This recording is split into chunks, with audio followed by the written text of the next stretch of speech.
Greetings and salutations. Thank you for lending an ear to the voice of the times for Saturday, July 30, 2022. For today's editorial, Greening the Philippine airline industry.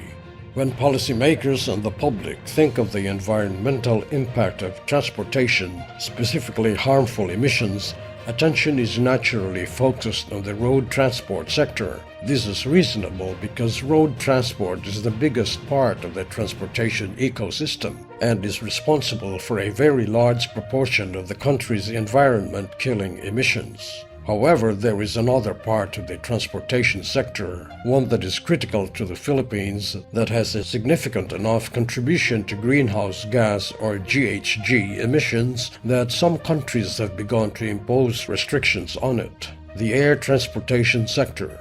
Recently, France implemented a measure passed by its National Assembly last year to ban short-haul domestic flights in that country. France was the first to pass such a measure in Europe, although Austria actually implemented its own version earlier.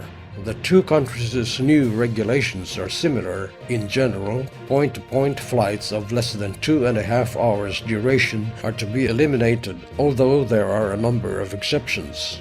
Road vehicles are the biggest aggregate source of GHG emissions, and maritime shipping is the biggest source on a per-vehicle basis. But airline emissions are still a serious concern because of the high and growing volume of air travel and the fact that airliners deposit a large part of their emissions directly into the upper atmosphere. Long-haul flights, defined as those 1,000 kilometers or more, actually produce more total emissions than short-haul flights 500 kilometers or less, but on a per-passenger basis, emissions from the latter are significantly higher. In any case, it is difficult to substitute different forms of transportation for long-haul flights, whereas there are potential alternatives for short-haul flights. Likewise, short-haul flights are more expensive to operate on a per-passenger basis, and so imposing restrictions on them is a bit more palatable to the airline industry for economic reasons. Apart from France and Austria, other European countries that are promoting alternatives to short-haul air travel include Sweden, which has imposed a tax surcharge on short-haul tickets, Finland, which is considering a ban but for now has increased subsidies for rail travel, and Germany and Spain, where major airlines have developed cooperative ventures with the national rail services, Deutsche Bahn and Renfe respectively, to offer passengers seamless and lower-priced hybrid air and rail routes. Obviously, given the Philippines' geography and the state of its transportation network, such a thing as a ban or even significant restrictions on short-haul flights is simply not realistic.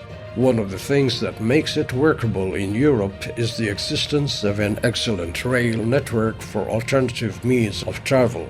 Nevertheless, the reliance on air transportation here needs to be addressed, particularly since the Philippines is counting on external assistance to meet its GHG emissions reduction obligations. That assistance is more likely to be forthcoming more quickly if the country is demonstrating that it is maximizing its own capacity to reduce emissions, which includes doing what is possible to make air travel more sustainable.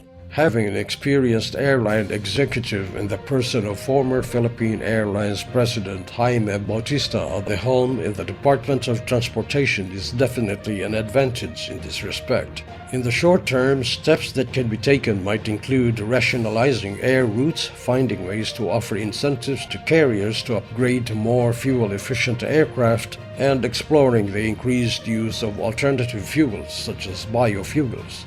Over the longer term, the focus should be on developing more efficient and sustainable transport alternatives such as expanding the rail network, toward which some modestly positive steps are already being taken, and improving sea travel. The Philippines is quickly gaining a reputation for building highly efficient, modern, fast ferry craft for customers in other parts of the world, but has yet to apply these talents to our domestic passenger fleet. Achieving these goals is not likely to be accomplished in 6 years, but that is not a reason not to start and lay the groundwork for infrastructure development that might break the pattern of starting from scratch with every change of administration.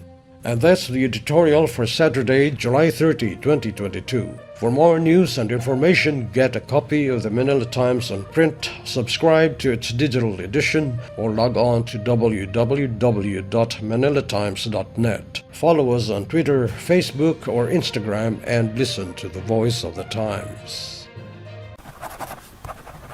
Our longest trusted English newspaper since 1898. Now available digitally. Computer. Order the Manila Times Digital Edition. Subscribed. Get the Manila Times Digital Edition for less than 2 pesos and 50 centavos per day when you sign up for 1 year. The Manila Times, news source of choice, trusted since 1898.